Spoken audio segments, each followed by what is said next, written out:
Assalamualaikum warahmatullahi wabarakatuh. Waalaikumsalam warahmatullahi wabarakatuh. Alhamdulillahirabbil alamin wassalatu wassalamu ala asyrofil anbiya'i wal mursalin sayyidina maulana Muhammadin wa ala alihi wa sahbihi ajma'in. Amma ba'd. Sahabat muslimin dan muslimat yang hadirin. Ada dua peristiwa penting yang tidak terlepas dari hari raya Idul Adha, yakni ibadah haji dan berkurban. Namun pada situasi seperti ini yang terjangkit pandemi COVID-19, tentu ketentuan Allah Subhanahu wa taala tidak boleh serta-merta menurunkan semangat spiritual kita sebagai umat Islam. Kita harus yakin bahwa ada hikmah yang besar yang terkandung dari setiap kesempatan yang diberikan oleh Allah Subhanahu wa taala. Seperti kita ketahui bersama, akibat pandemi COVID-19 saat ini jamaah haji tahun 2021 tidak dapat berangkat ke tanah suci. Hal ini dilakukan untuk menjaga keselamatan jiwa para jamaah agar tidak tertular virus COVID-19. Bagi calon jamaah 2021, tentu keputusan ini sangatlah berat karena telah menunggu waktu lama untuk berangkat haji, telah mengumpulkan beberapa tahun untuk biaya haji, tapi tidak dapat berangkat ke tanah suci. Hal ini ada hikmah besar yang bisa kita ambil, yakni adalah dengan selalu bersabar dan bertawakal serta pasrah kepada Allah Subhanahu wa taala. Seperti firman Allah dalam Quran surat An-Nahl ayat 46, "Wasbiru innallaha ma'as-shabirin." Bersabarlah kalian, sesungguhnya Allah bersama orang-orang yang bersabar. Sahabat muslimin, muslimat hadakumullah. Kesabaran sendiri adalah sikap yang paling dibutuhkan ketika kita melakukan haji. Kisah dari haji sendiri membuktikan betapa pentingnya kesabaran yang kita miliki dalam kehidupan. Kesabaran sendiri adalah poin penting bagi kita dalam melaksanakan ibadah haji.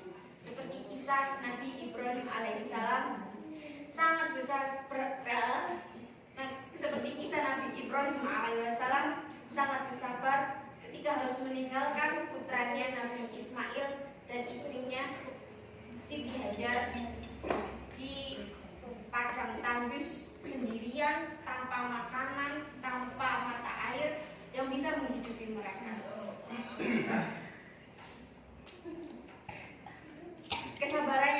Kesabaran ini pun juga bisa menjadi tolak ukur para calon haji tentang mabrur atau tidaknya haji yang dilaksanakan. Hampir seluruh rangkaian ibadah haji membutuhkan kesabaran, mulai dari pendaftaran, pemberangkatan, sampai kembali ke tanah air pun juga membutuhkan kesabaran yang sangat tinggi. Tanpa kesabaran, masa jamaah haji tidak mampu melakukan atau melewati ibadah yang membutuhkan kesabaran fisik, kesabaran mental dalam melakukan tawaf sa'i, wukuf di Arafah maupun lempar jumroh. Ini memberikan hikmah kepada calon jamaah haji yang ditunda keberangkatannya untuk semakin melatih kesabaran sebelum waktu melaksanakan haji tersebut. Dan insya Allah kesabaran dalam menerima penundaan kali ini akan diganti menjadi wasilah kemakburan hajinya. Amin amin ya rabbal alamin. Hikmah yang kedua adalah kepasrahan atau tawakal kepada Allah Subhanahu wa taala. Terkait dengan hal ini, Subhanahu wa ta'ala telah memberikan panduan jika kita memiliki tekad bulat dalam melakukan sesuatu, maka kita harus pasrahkan diri segala sesuatunya kepada Allah Subhanahu wa ta'ala. Termaktub dalam Quran surat Ali Imran ayat 159. Fa'idza azamta fatawakkal 'alallahi innallaha yuhibbul mutawakkilin. Apabila engkau telah membulatkan nekat, maka bertakwalah kepada Allah, sesungguhnya Allah mencintai orang-orang yang bertawakal. Sahabat muslimin dan muslimat hadakumullah. Ibadah yang kedua yang kita lakukan di tengah pandemi ini adalah ibadah kurban. ibadah kurban akan lebih berdampak dan terasa bagi masyarakat, karena sebagai bentuk apresiasi atau bentuk kemasyarakatan kita kepada masyarakat. Dan hal ini diharapkan bisa membantu perekonomian bagi masyarakat yang berdampak pada COVID-19. Manusia tidak perlu khawatir karena nikmat Allah SWT sangatlah berlimpah. Karena itu janganlah takut kalian untuk menyisihkan sedikit harta untuk membeli hewan kurban di waktu Idul Adha.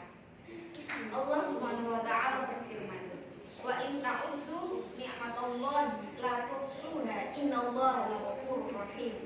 Dan jika kamu menghitung-hitung nikmat Allah, niscaya kamu tak dapat menentukan jumlahnya. Sesungguhnya Allah benar-benar Maha Pengampun lagi Maha Penyayang. Quran surat An-Nahl ayat 18. Dengan pengorbanan harta melalui hewan kurban kali ini, kita juga mampu semakin dekat kepada Allah SWT. Hal ini selaras dengan makna kurban itu sendiri, yang berasal dari bahasa Arab qoriba yang kurban wa kurbanan wa kirbanan, yang artinya dekat atau mendekatkan diri kepada Allah dengan mengerjakan segala perintahnya.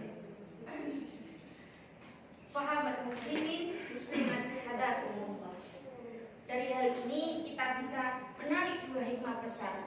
Hikmah yang pertama yaitu hikmah secara horizontal, yakni hikmah dengan kedekatan kita terhadap sesama masyarakat atau terhadap sesama manusia dengan saling memberi rezeki di tengah situasi yang sulit akibat pandemi COVID-19 ini.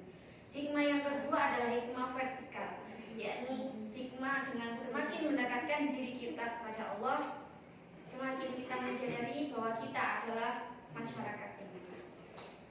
Barakallahu fi wa lakum fil Qur'anil azim. Mohon maaf bila ada kekurangan dan salah kata yang saya ucapkan. Wassalamualaikum warahmatullahi wabarakatuh. Waalaikumsalam warahmatullahi wabarakatuh. Assalamualaikum warahmatullahi wabarakatuh. Selanjutnya saya akan menjawab 5 pertanyaan. Pertanyaan yang pertama yakni, apa saja upaya yang harus dilakukan oleh seorang pembicara agar dapat mempengaruhi pendengarnya? Ada 3 hal yang bisa kita lakukan.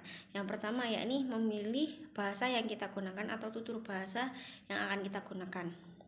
Yang kedua yakni pemakaian ulasan dan argumentasi yang kita lakukan dan kita sampaikan ke depan halayak umum. Yang ketiga yakni penampilan pembicaraan. Banyak dari para pembicara, ustadz atau ulama yang memiliki cara khas sendiri dalam berbicara. Hal ini juga akan mempengaruhi minat dari pendengar untuk mendengarkan apa yang kita bicarakan. Selanjutnya yakni untuk pertanyaan yang kedua, apa saja yang harus diketahui terlebih dahulu oleh seorang pembicara yang mengenai majelis atau halayak umum yang menjadi sasarannya? Yang pertama yang harus kita ketahui adalah tentang majelis itu merupakan suatu kesatuan dari organisasi yang terikat atau individu yang terbebas dari ikatan tersebut. Lalu yang kedua, apakah majelis tersebut mempunyai tingkat perhatian yang sama atau tidak dari setiap anggotanya? Yang ketiga, apakah mereka datang dalam pertemuan ini dengan informasi yang cukup tentang materi yang akan kita sampaikan? Hal itu sangat penting karena dari situ kita akan mengetahui bagaimana dan seberapa jauh yang akan kita sampaikan kepada para pendengar tersebut. Soal yang ketiga yakni sebutkan macam-macam pidato berdasarkan tujuannya. Di sini ada 3 macam, yakni informatif, persuasif, dan rekreatif. Selanjutnya yakni pertanyaan yang keempat, bagaimana cara mengidentifikasi audiens? Cara yang bisa kita lakukan yakni mengelompokkan sejumlah audiens sesuai dengan kesukaan, latar belakang, dan juga keilmuan mereka secara baik atau secara terstruktur. Jadi mengumpulkan tersendiri agar penyampaian yang kita sampaikan, materi yang kita sampaikan dapat terserap dengan baik juga. Untuk pertanyaan yang terakhir, aspek apa saja yang harus kita analisis dari audiens dan apa saja tujuan dari penganalisisan tersebut? Aspek pertama yakni adalah aspek demografis, agar mengetahui siapa yang akan menjadi pendengar kita, yang menjadi audiens kita itu bagaimana latar belakangnya. Yang kedua yakni aspek psikologis. Hal ini bertujuan agar pembicara dapat mengetahui pidato yang akan disampaikan itu difahami dan diyakini oleh para audiens itu bagaimana. Jadi bagaimana para audiens memahami dari isi pidato yang kita sampaikan. Yang ketiga yakni aspek kontekstual, bertujuan agar mengetahui bagaimana situasi yang akan kita hadapi di tempat kita akan menyampaikan pidato di depan umum itu. Sekian dari kami. Assalamualaikum warahmatullahi wabarakatuh.